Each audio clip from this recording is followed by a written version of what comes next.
So the first thing you're going to want to do is charge your collar. You're going to open the little flap that's on the left side of your collar, and if you look closely, you're going to notice two little divots that go down.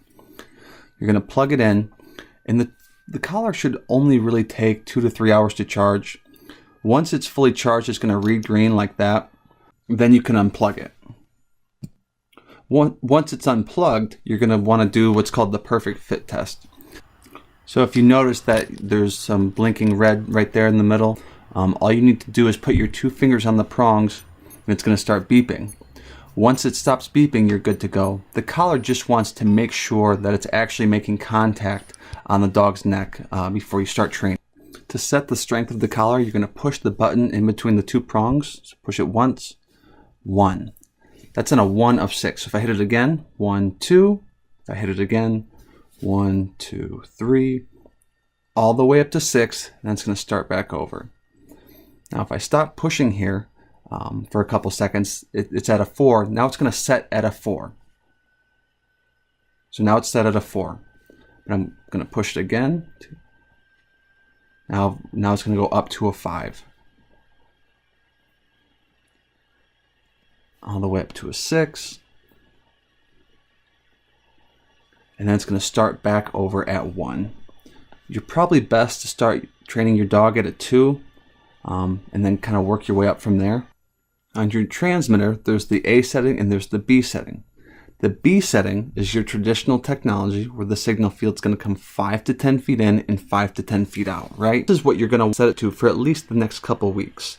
Because when your dog is learning the system, for sure they're going to get out. So you don't want your dog to get 20 feet past and still be getting jolted. So set it to that traditional setting where it's going to come, a couple feet in, couple feet out. This dial is going to control the distance that the signal field is coming into the yard. So if you go all the way up to a 10, you're going to be losing a good chunk of the yard. If you go down to a 1, your dog is probably going to be able to walk right over the fence. So we're going to go right in the middle, probably between 6 and 7. If you want to turn on your eternal boundary or the A setting, you're going to flip that switch there.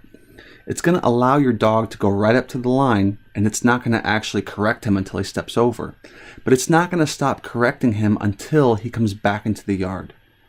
So you're going to want to give it at least a couple weeks to let him get acclimated to his new pet fence before you set that eternal boundary. Because if your dog does happen to make it across the street, if he sees a rabbit or a neighbor dog, it's going to keep going until he comes back in. So give him a chance to learn it before you set it to that A setting. So once your collar is charged and your system's on the B setting and your yard is fully flagged, then you're good to start training. The goal of the flags is to teach your puppy that every time they get that beep in their ear and that tickle on their neck, you want them to look up and to see those flags in front of them. When the dogs actually do feel that correction, some dogs want to bolt, some dogs want to fall down and roll around like they're dying, but you just want to teach your dog to retreat into the yard. And when they do, you want to praise them, love on them, act like they just did the coolest trick in the world. If they happen to react strong, it's important for you to be there to love on your dog, reassure them, let them know it's okay. You don't want them scared of the yard. They start pooping and peeing in the house. Once you put the actual collar on your dog's neck, you should be able to fit your 2 fingers in between the prongs and your dog's neck. You need to make sure that it's making proper contact and that your dog is actually going to feel the correction level. So when you're actually training, the goal is to teach your dog to stay away from the flags. And at a certain point, they're going to kind of fight you and resist a little bit. That's a good thing. That means that they're learning what you're trying to teach them. You don't want to drag your dog into the flags.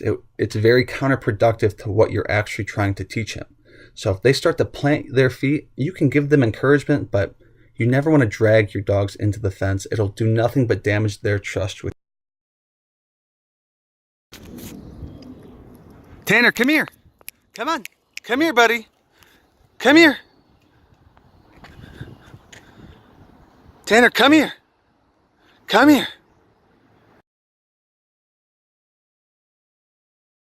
So the biggest concept to remember when you're training your dog to their new pet fence is to take your time, be patient, be conservative, don't overdo it. You want to spend 5 to 10 minutes in the morning, 5 to 10 minutes at night if you have the time. If your dog starts to just lay down in the yard and won't go anywhere near the flags, or they start to beeline for the door, you just want to call it a day with them. Don't overdo it. You don't want your dog scared of the yard. They start pooping and peeing in the house, and then you've got a bigger problem on your hands. It's a new concept. Give them time to learn it. Although generally, it really only takes a handful of days till they fully understand the concept.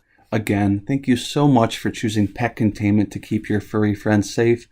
If you need anything at all, please don't hesitate to call or email, and have a blessed day.